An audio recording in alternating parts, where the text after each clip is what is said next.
Good morning, 97.1, Jim Costa, John Jansen. We've got Greg behind the glass today on a Wednesday. Boris is back at it again. We'll get to that later in the hour. Should the Tigers negotiate or should they trade? Tarek Scuba will play some audio. We've got some updated quotes on that saga, but Boris is back at it again. Lions offseason, it's here earlier than we wanted it to be. John, ESPN has an article, Bold Offseason Moves for Every Team. And this one might make sense. As cutthroat as it could seem at the surface, they suggest whether Decker wants to retire or not, they should cut him. Big prediction for the offseason, the Lions will cut left tackle Taylor Decker if he does not retire. He'll be 33 years old next season, issues with his shoulders. In 2025, he fell to 45th of 69 ranked tackles in pass block win rate, and he was 61st in run block win rate. The thought here is if they designate him a post-June 1 cut, they could save $18 million of precious cap space. John, it may seem callous because this is a franchise lifer, but you live this life in the NFL. It's a business. It is, and I mean, that phone call is not easy to hear, but there are very few individuals that play their entire career with one team. There are even fewer individuals that when their time is up, they make their own decision. Now, there could be, conversations between the Lions front office and Taylor Decker, and they tell him what they're thinking, the path that they want to go, and Taylor Decker could be like, you know what? Hey, I don't disagree with you. I don't think I want to be back, and so if you would let me say I'm going to retire, then you do whatever you got to do on the business side of things. And so the best way to do it would be to designate him a June 1st cut. They save the most money at that point. They get the most cap space back. They get a chance to move on, and then they can address the tackle position however they want. I think the best way for the tackle position would be in the draft. They're picking 17. If you want to stay at 17, you're going to get a pick of probably 3 to 4 tackles. So the big names are Proctor from Alabama, Maui Noah, the right tackle from Miami, who I know you really like. Yeah. Spencer Fanu is at Utah, and I don't know the other one. If you said there's 4. Yeah, so I really want Maui Noah.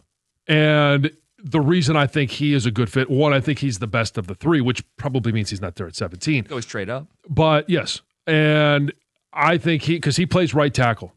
To me, that is, you plug him in at right tackle, you tell Penei, hey, this is what we're planning on doing. Whether it's Maui Noah or somebody else, we want to go ahead and find a right tackle. We want to move you, our all-world, all-pro tackle, over to left. You do it now so that he gets back to what he did at Oregon, coming out of that left-handed stance, flip everything over in your mind, start working on it today so that when we get to OTAs, we get to mini camp, we get to camp next year, it is like riding a bike. You're back to where you were. It's not like he's never played that position. So he's got that in his memory back. He's got that in his skill set. We saw it throughout the course of his pro career. Early on, it was, hey, we'd move him over. I think that's the eventual destination for Penei Sewell. So now you get your left and your right, and then you go into free agency, and you get your center. With the $18 million you saved, with Decker being a post-June 1 cut. Yeah. I don't think it's callous. It may come across as callous, but that's the business. This is a win-now business. The Lions know, having been to the NFC Championship game, getting the number 1 seed, and then being out of the playoffs, Dan Campbell, Brad Holmes, that coaching staff knows they're in a win-now mode. Think about this, too. Like, you can't go through the Ragnow deal again.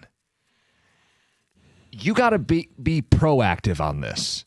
So if you cut Taylor Decker and play the business game and make it post-June 1, but make the decision pre-June 1, you can be out in front of this. You can be proactive. You're going to have to reshuffle this offensive line.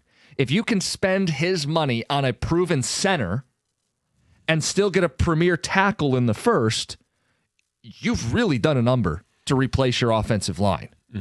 I don't think there's a center in the draft you're going to start day 1. So you want to spend in free agency on center. There are tackles that you could put on the right side and get away with on day 1, and Maui Noah specifically jumps out. That feels like a proactive, aggressive, winning formula for the Lions. The guy who suffers in all of this would be Taylor Decker. You go to him and go, I don't care if you're retiring or not. We're making a decision for you. But, John, you had decisions made for you in your career, too. Yeah, I mean, I spent a decade in Washington, and I got the phone call, hey, I didn't get the phone call. I got the phone call, hey, come into the office, bring your playbook. Okay, I think I know what this means. And it sucked. I'm sure it sucked. It did. You're like, I'm a lifer. I've given everything to this franchise. Right. And I was at the point in my career where I wasn't done. Right. And so I just said, hey, that's fine. And you can have my playbook. I have all of the playbook in my head here. And so I just want to go to a team that's going to play you. Fortunately for me, Detroit played Washington, week 2, and that was the year that we finally got a chance to break the 17-game losing streak against Washington, which it felt very good. Does this make sense to you guys? 248-539-9797. ESPN writes that one move the Lions should consider this offseason is cutting Taylor Decker. If he decides, hey, I still want to play football, he can go do it somewhere else. So if Taylor Decker is back, what does that look like? And I raised that question because you've got to be able to look at all different angles. You don't want to end up in June and all of a sudden he says, I can't get back to where I want to be and I'm retiring. You don't want to get to a point where he is playing and then through a 17-game schedule, do you only have him for 9 of the 17 games? 10, 11? Like, what's that number John, that you'd be willing to accept if you knew ahead of time you had Taylor Decker for 13 of the games? The problem is you're going to get into December and January going, can he go? Yeah. Have we managed him well enough? Can he go? Yeah. Can we get into the postseason where you need him the most? Now, all of a sudden, instead of 17 games and he only played 10 of those, is he going to be able to play 4 games in the postseason, 3 games in the postseason? Is he even able to go in the postseason? Right. And I think you could speak to the strategy here. If you put Sewell on the left side, as opposed to if you keep Sewell on the right side, you have Ratlich and Sewell in the continuity next to one another. But if you put Sewell over on the left side, does that not help your left guard spot quite a bit, which is a question mark? Yes. You get your veteran center. You've got a second-year right guard who people expect to get even better. Is a rookie right tackle in my plan. Yes. Is that the better configuration? To me, it is. Okay. Yes. And especially because you want to know that you got that. Jared Goff famously is not mobile. Really? Do you want to make sure that his blind side is protected as best as possible? Half second matters. It does. And so you put Penei Sewell over there, you lock it down, and then you say, okay, what is our best path at the right tackle position? And you're going to have to make that decision early. Are you willing to move up in the draft? Because what if you cut Decker but can't get the tackle you want? Right. And then you're left, with, okay, what do we do? And then you have somebody that really shouldn't be a starter because if you don't think you're going to be able to move up, you don't think you're going to get the guy you want in the draft, then you have to address it in free agency. Well, I was just going to say, too, you don't have to cut Decker today. You can see how free agency goes. You can see how the draft goes, right? Yes. But then you start risking, if free agency doesn't go your way, and then the draft doesn't go your way, and then you're in the same position you were with Frank last year. Yeah. And you wanted the money for free agency anyway, so that's why you'd be mentally moving on from Taylor Decker.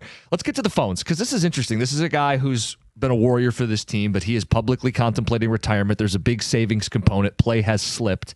Adam in Frankenmuth, you're on 97.1. Fellas, good morning. Good morning, Up. How you doing? Man, on the way to school, man, over the hills and through the snow to educate these little young fellas I go. Yeah. Just want to say, man, Taylor Decker, lifetime Lion. He's a Buckeye, but we're willing to overlook that. Give him his gold watch, kick him in his butt, and say, hey, man, you had a great year. Go out into the pasture and stud. Love the guy. He's been there. But see, my thing is like we said, we're like, can he do 13 games? Professional athletes, we want you to be able to do the whole season. But that's where we're at with Taylor. So I say give him his gold watch, send him on his way, and prepare for the future. I got a question for y'all. When it comes to that one, you're talking about a team that in the college game that would surprise people or things like that. Yeah. What we really haven't talked about is what about Navy, Army? I know they can't play their players like that. Can they? I don't know. What about it? Can you imagine Navy playing for a national title or Army playing for a national title, Air Force? Wouldn't that be something? Oh, it'd be awesome. I'm going to go hang Yeah, you know. I have a Yeah. hard time picturing it. It'd be pretty cool, but I have a hard time picturing it. I'm not going to sit here and say I know the rules that Navy has in place as an athletic department or Army, but you're also saying if you're going to pay NIL money to go to Navy or to go to one of the academies, on top of that, there's also a service agreement that you have to follow through, whether you play in the NFL, however long you play, but then at some point you have to follow through on that service. Which isn't for everybody. I mean, I know those are many brave that do, but it's not for everybody. I think that's a barrier, whether you're paying them or not, that would be a challenge. Plus, I think there are certain physical requirements you have to maintain as a cadet or a serviceman that make it harder to recruit certain types of bodies. Right, yeah. There's a certain schedule that they keep on a daily basis that may not be for everyone. Yeah. 248-539-9797. Some good response coming into the text. We got room on the phones. Taylor Decker, would you cut him? Does it make sense? It's 97.1.